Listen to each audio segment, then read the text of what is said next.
semua, perkenalkan nama saya Grace Sitorus dari kelas 11-1. Di sini saya akan memaparkan materi PKN dari kelas 11 bab 3 yaitu harmonisasi dalam keberagaman. Pentingnya harmoni dalam keberagaman.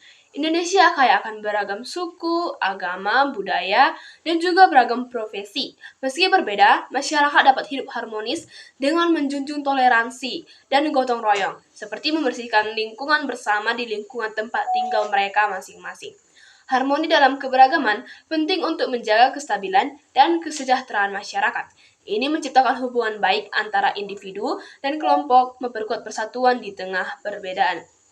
Di dunia kerja, harmoni mendukung kerjasama efektif dalam tim yang beragam, membangun lingkungan kerja yang solid dan saling melengkapi.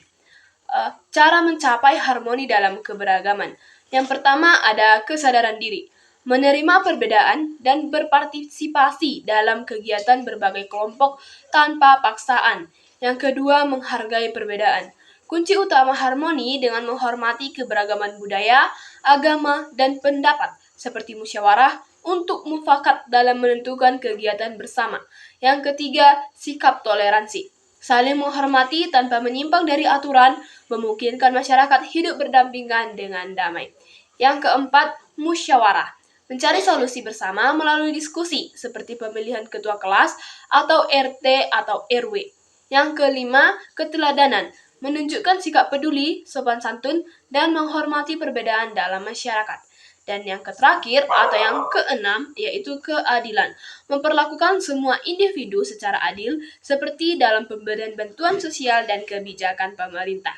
Menjaga harmoni adalah tanggung jawab bersama. Salah satu manfaatnya adalah memperkuat persatuan dan solidaritas, di mana masyarakat saling mendukung untuk mencapai tujuan bersama.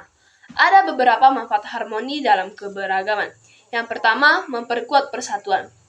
Masyarakat saling mendukung untuk mencapai tujuan bersama. Yang kedua, meningkatkan pemahaman dan toleransi, menghormati perbedaan dan mencegah konflik. Yang ketiga, mendorong kerjasama, mempermudah kolaborasi dalam berbagai aspek kehidupan. Yang keempat, meningkatkan keamanan dan kesejahteraan, menciptakan lingkungan yang aman dan nyaman.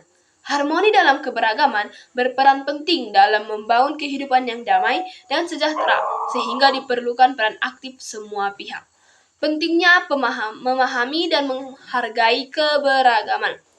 Penting bagi kita untuk memahami dan menghargai keberagaman agar terwujud atau terciptanya hal-hal rasa saling menghormati antar sesama, meningkatkan kerjasama di antara kelompok masyarakat, meningkatkan kualitas hidup, menjamin keberlangsungan kehidupan yang lebih baik.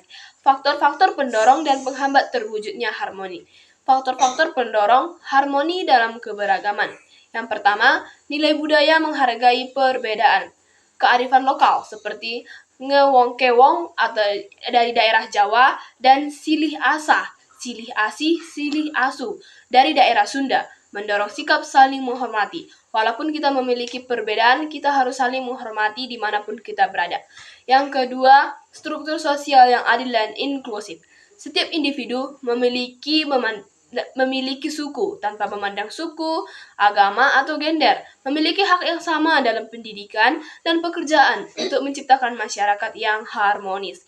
Yang ketiga, pembangunan infrastruktur yang merata, mempermudah komunikasi dan mengurangi kesenjangan sosial di seluruh wilayah Indonesia.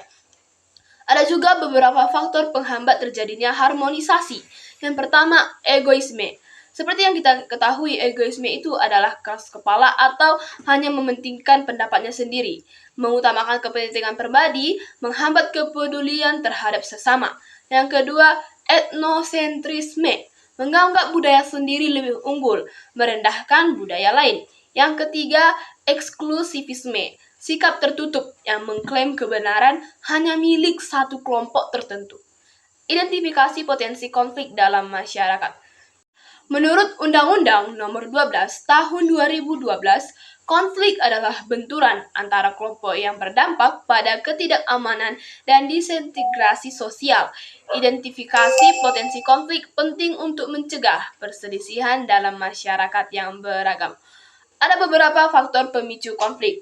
Yang pertama, rendahnya pendidikan dan literasi. Kurangnya pemahaman tentang keberagaman meningkatkan risiko perselisihan. Yang kedua, kemiskinan dan ketimpangan ekonomi. Ketidakadilan dalam distribusi ekonomi dapat memicu konflik sosial. Faktor-faktor penyebab konflik. Ada juga beberapa faktor-faktor penyebab konflik. Yang pertama, perbedaan tingkat pendidikan. Rendahnya literasi dan kesadaran dapat menyebabkan penyebaran informasi yang tidak jelas atau hoaks dan menimbulkan konflik. Yang kedua, ketimpangan sosial dan ekonomi. Ketidakadilan dalam distribusi kekayaan dan persaingan dalam mendapatkan pekerjaan atau sumber daya alam dapat memicu konflik. Ringkasan materi faktor penyebab konflik dalam kelompok masyarakat. 1. Perbedaan pandangan politik. Perbedaan ideologi dan fanatisme politik dapat memicu konflik. Yang kedua, perbedaan budaya etnis dan suku. Perbedaan nilai, tradisi, dan keyakinan dapat menyebabkan ketegangan antar kelompok, seperti konflik Sambas pada tahun 1999. Yang ketiga, ketidakadilan sosial. Ketimpangan ekonomi, kesenjangan kaya miskin, dan distribusi bantuan yang tidak merata dapat memicu ketidakpuasan sosial. Pentingnya mengelola keberagaman. Ada beberapa hal yang penting kita jaga dalam mengelola keberagaman. Yang pertama, toleransi, saling menghargai, dan menghormati. Perbedaan diperlukan untuk menjaga stabilitas dan keharmonisan masyarakat. Setiap warga negara harus berperan aktif dalam menyelesaikan konflik dan menciptakan suasana yang harmonis. Strategi mengatasi konflik dalam masyarakat. Yang pertama, prinsip-prinsip dalam mengatasi konflik.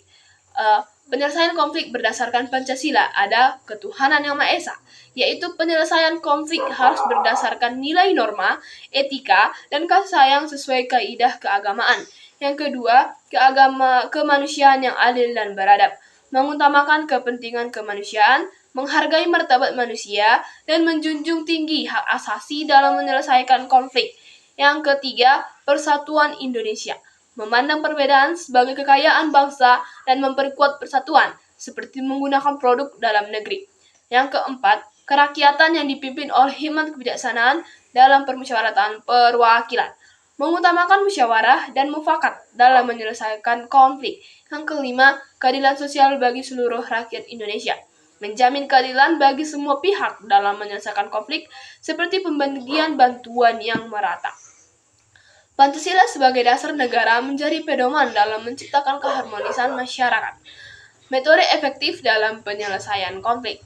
Yang pertama, mediasi atau penyelesaian konflik dengan bantuan pihak ketiga atau mediator yang netral, seperti guru dalam konflik antar siswa. Yang kedua, ada negosiasi, perundingan langsung antara pihak berkonflik untuk mencapai kesepakatan bersama, misalnya antara siswa dan sekolah terkait aturan. Yang ketiga, ada arbitrase, penyelesaian konflik melalui pihak ketiga yang independen dengan keputusan final dan mengikat seperti sengketa bisnis. Yang keempat, dialog atau musyawarah, komunikasi terbuka untuk mencari solusi yang adil dan disepakati bersama. Tujuan penanganan konflik tertulis dalam Undang-Undang Dasar Nomor 7 Tahun 2012, yaitu mewujudkan masyarakat damai dan harmonis. Yang kedua, menjaga toleransi dan hubungan sosial. Yang ketiga, melindungi hak, jiwa, serta sarana umum. Yang keempat, memulihkan kondisi masyarakat secara pasca konflik. Penyelesaian konflik harus mengutamakan musyawarah dan nilai-nilai Pancasila untuk menciptakan harmoni dalam keberagaman.